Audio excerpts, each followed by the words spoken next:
Hello and welcome back to my channel. My name is Lawrencia and this is Bantz with Lawrencia.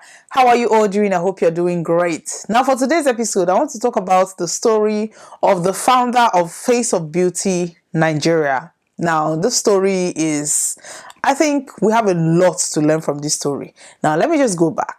This lady, according to her, she founded Face of Beauty Nigeria in 2017. After graduation, she started this online beauty pageant platform, and it became big because it was the first of its kind, according to her, in Nigeria. So she started making money out of it.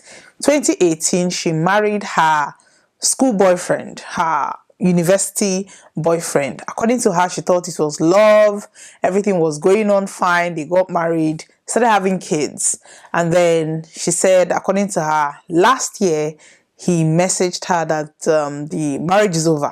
She was thinking, okay, what happened? And then that was it. Like, he literally, according to her, went to work and messaged her that he's no longer interested in the marriage. So she said since last year she's been struggling to feed. She has two children under the age of 3. One is about 2.5 years old and the other one is 1.5 years old. She literally have them back to back.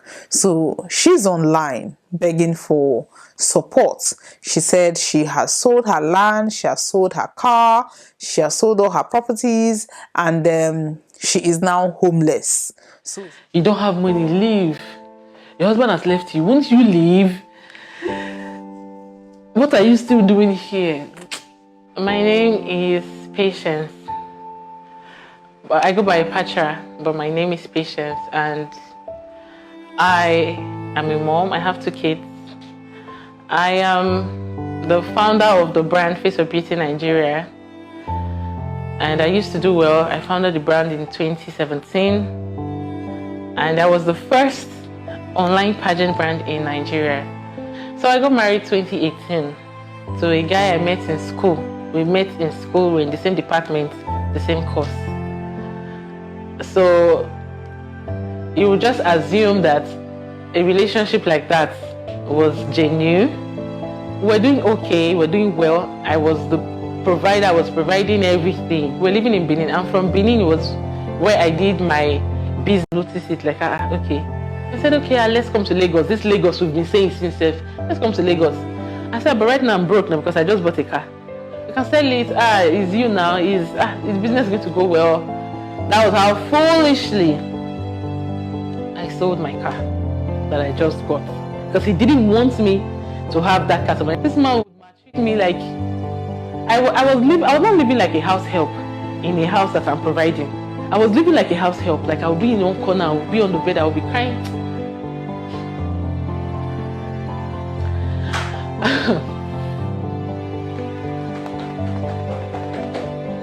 Like, this guy would say horrible things that he has never said before. He would say horrible things to me. He would break me down.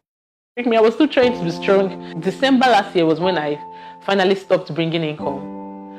I had a land in Benin, because of course I said I lived in Benin. I had a land in Benin. I was already building on it as well. Let me just find a way to sell it and clear my girls that I'm owing online and clear some debts that are on the floor. But unfortunately, when I reached out to sell it, the money did not come in bulk. And guess who bought it? His auntie. Everything I worked for, like, everything was just taken away from me. Systematically, everything. Then he now told me, hey, he has been telling me that if he gets some money, there's one thing he wants to go and learn, and he needs to pay some money to learn the thing, and it's in millions. That once he learn the thing now, I should not worry. This is almost like an investment. Let him just go and learn the thing. When he left February 18th, a few days after, let's just say shy of like a week, he texted me through text message. A marriage. I have 2 children for this guy. That he's not coming back. That the marriage has been over since 2019, and I'm quoting verbatim. That been over since 2019. My daughter was just 1 year and 2 months when he left. My son was 2 years and 5 months. I had them back to back. So the stress is so much. I would message him, beg him, like what happened? Like, okay, you had all this in your mind and you could not tell me to my face. You had to wait. This is cowardly. You have to wait to travel and then text me. Okay, where do you want me to go now? How do you want me to start from? I'm not working currently. I have no income coming in. I'm left with these 2 children. I thought my world had crumbled when he sent the message. The message was just the beginning of how my world started to crumble. Like, I would message him, tell him no food, nothing. Sometimes this guy will send 2,000 naira. Yeah. From Face of Beauty Nigeria, that I was earning millions, to 2,000 for 2 children plus myself. Many times, like that 2 days, I will go 2 days straight and I won't eat. I don't want to talk about this book. I won't eat. Because of course, if you send me 2,000, sometimes you send 5,000. The first thing I'm thinking is diaper, wipe, children's food. I can't buy adult food from it. And with the state of the country, how much adult food would I buy? I won't eat, like I will go a whole day and then the next day, then if I want to eat like in the evening. There are times, this same person that the messages he started to say, man, the things he was saying to me, if I wasn't the most strong small, I swear I would have slept on the road. Sometimes I would be so hungry, I would just message him. Somebody has said I would not message, please, I'm hungry. Then he would send me 2,000, sometimes 5,000. My son was lying down on this chair. This thing fell on him. It has been falling. Now, after she released this video, a lot of people started donating for her. She also made a live video where she told people this is her, because according to her, she's been on people's DM for months now begging for help. So a lot of notable bloggers posted, because she listed a lot of people's name like Tunde Not, Gislover, Instablog. She literally was running around asking for help. So people started donating to her because she put her account number and then started calling her husband or her ex-husband a deadbeat dad, a this and a that. So that happened and the man made a statement. He released kind of a short statement saying that yes, the marriage is over. Yes, it did not work out, which the both of them know why it did not work out. But he has always been responsible for his kids. He take care of the kids, and that he will not come out and start defending himself or start posting receipts. That he has loads of receipts, but he's not going to do that for the sake of the children. So people are now thinking, hey, so madam, if you're saying that this man is not taking care of his children, what is going on? Before you could say Jack, Instablog Nigeria released videos of her talking about, if a man doesn't provide, if a man doesn't do this, how can you be respecting a man that doesn't, like, there are so many other audios that was released where she was talking to her ex-husband. I think somebody released it online where she was literally accusing the man of not giving her enough money for food. According to her, he provides everything for the kids. Like when they were going to school, he made sure he paid for everything, because in her video she was saying that he only gave her 2,000 naira or 5,000 naira for food. So making it look as if the guy is very insensitive. Anyway, let me just play that audio for you to listen to what she has to say about him providing for his children, which according to her is not sufficient. Now watch this. Money as small money. Peter, do you know recently I chatted you and said, do you know you've never sent 50k for the children's food, but you used to send such money when you want to buy something for the children? Example, when I wanted to buy back to school things before September, you sent more than how much for their backpack, everything, you sent it, which I've also told anybody who cares to listen. If the children are sick and I message you, you send more than, last time Perry was sick, you sent more than 60k if no more. Scott, the same thing. But I noticed that when it comes to food, you told me now that they tell you, I get the chat. You tell me, say money the same for food too much, because your people don't tell you how they load your belly with eba. You are now telling me that I should be loading my children with eba, that I do my children at where their hand never reach. I told you, Peter, if this is a case, Scott, stop that. Stop it, please. If this is a case of you met a broke girl, then she wants to use you to be shining, that's different. In Masema, you can complain like, oh, man, never reach you. No put man for man, no reach you. You met a rich girl She beat us one woman telling you some things. You met a girl that had been buying car before she came to Uniben. Okay? You met a girl that as at the time she came to Uniben, she has bought her second car already. Okay? That's the girl you met. You met a girl that can lose her MacBook today and buy it tomorrow. Is that not the girl you met? Yes or no? She can lose her iPhone today and buy it tomorrow. The next day is just to transfer. Is that the girl, not the girl you met? Good. So there's already a standard I have. So it was unfair to me. It's unfair to me for someone to say, I know that she's not going to be disrespectful, but she's not go home. But I'm not feeling humble for that kind of thing because I already created a standard for myself. I have the money. See, Peter, don't try me. Oh. No, I say, I dey vex. So, and you know me, I'm an extreme person. I'm extremely kind. I'm extremely stubborn if I want to be. The only thing you can ever say about me, and you will be correct, you will not lie, is that I have insulted your life and insulted your mother. And I did. You can say I've insulted you, and I did. There's nothing else you want to say. Now, after clearly listening to her talking about him taking care of the kids and then watching the first video where she said he doesn't do anything for the children, he only brings 5,000 or 2,000 for feeding, you now start asking questions like, okay, do people actually plan for marriage? I don't think people consider finances. You know, when they talk about, oh, you need to check if you are in love or if you're compatible, people don't check financial compatibility. I think what happened here was just they were not financially compatible. Because if you look at what she's saying, she came from, as in she has been this person, but is that actually sustainable? People don't understand that online money is not sustainable, especially let's say you start doing something and then other people start doing the same thing you're doing, only pushing it way further. Okay, she started this brand, she was making money out of it, but then she got married, started having kids. I am sure that she slowed down in whatever she was doing at that point. She could, I mean, you can't carry pregnancy and you're running around trying to arrange, because it involves a lot of arrangements, a lot of coordination to organize an online pageant. And I believe that she was running it all by herself. Yes, she was making money, but I don't think she thought about expanding in a bigger sense, because obviously she was at her peak when she got married and then started having children.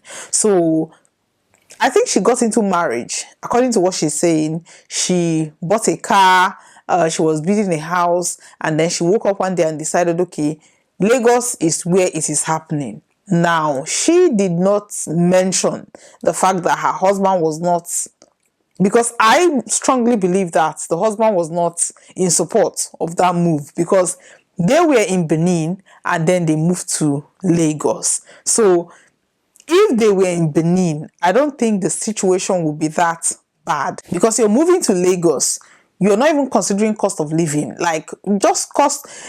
You can even buy pure water to cook, pure water to, so there are so many hidden costs that you don't know until you get to Lagos. It's just like traveling abroad. You think, I'll be earning this amount of money. I'll be able to pay my bills, save money. Nobody's even thinking about, because in Nigeria, you don't think about bills. That does not come at the back of your mind, especially, let's say, in this situation, she living in Benin. There are so many things you can get away from. Not paying your light bill, not paying water bill. There are so many, like transportation, you can literally walk from one place to the other.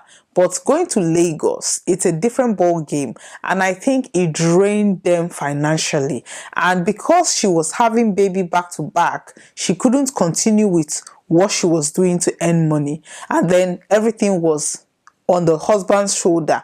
And then again, I think she did not manage the reality of the situation well. Let's say, okay, you're not making money, because according to her, she couldn't do it because of so many challenges that she was facing from her family and her mom. She talked about her mom's health challenges to the challenges at home, plus having two small children. Like, that can drive anybody crazy. Plus now moving from your support system to a different state.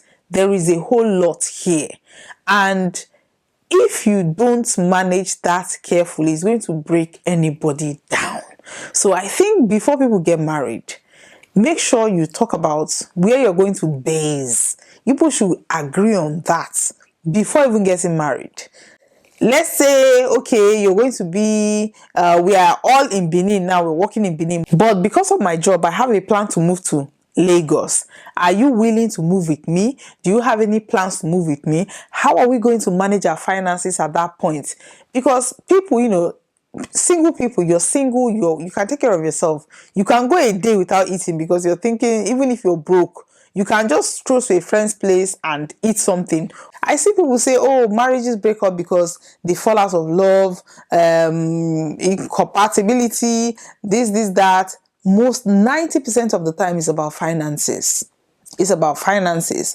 And you see a lot of people, they don't talk about finances before marriage because it's like, okay, this person is making this amount of money. I am making this amount of money. When we bring it together, we are going to be fine.